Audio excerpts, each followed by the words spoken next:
Hello தங்கங்களே, எல்லோருக்கும் என்னுடைய அன்பு வணக்கங்கள்.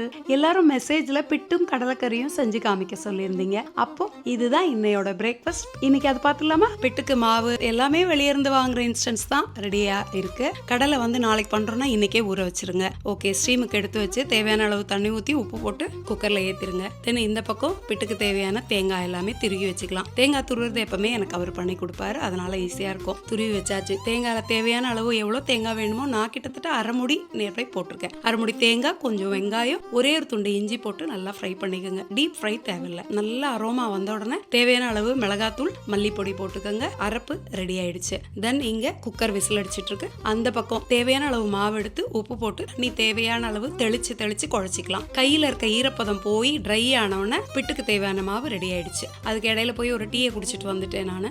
தென் இப்போ இந்த சுண்டலோட இந்த அரவையும் சேர்த்து கொதிக்கிறதுக்கு முன்னாடி கொஞ்சோண்டு சுண்டல் எடுத்து மறுபடியும் மிக்சியில போட்டு ஓட்டிக்கலாம். அதையும் சேர்க்கும் போது கடலைக்கறி ரெடி ஆகும்போது கொஞ்சம் செமி சாலிடா இருக்கும். உங்களுக்கு கொதி வரும்போது இன்னும் டேஸ்டும் நல்லா இருக்கும். அரவு, அந்த சுண்டலோட பேஸ்ட், சுண்டல் எல்லாமே ஒரு கொதி 2 கொதி கிட்டத்தட்ட 5 மினிட் வச்சா போதும் கடலைக்கறி ரெடி. பிட்டு இங்க குழைச்சு வச்சிருந்தோம் இல்லையா, ஆவியில அந்த பிட்டோட குழா வச்சுக்கலாம். ஸ்டீம் குக்கர் அடியில தண்ணி ஊத்தி பிட்டு குழால கீழே தேங்காய் மாவு அப்படி ஃபில் பண்ணிக்கலாம். மூடி எப்பவுமே அமர்த்தி மூடக்கூடாது, மேலோட்டமா தான் வைக்கணும். பிட்டு 5 to 7 மினிட்ஸ் வச்சா பிட்டு ரெடி. தென் இன்னொரு ஷேப்லயும் பிட்டு பார்க்கலாம். சிரட்டை பிட்டுன்னு சொல்லுவோம், அதாவது தாங்குச்சி ஷேப்ல இருக்கிற பிட்டு. அதுலயும் இதே மாதிரி மாவு ஃபில் பண்ணி பிட்டு ரெடி. அப்ப பிட்டும் கடலையும் சாப்பிட்டு பாருங்க, எப்படி இருக்குன்னு சொல்லுங்க. ஓகே, பை பாய், டாடா தங்கங்களே.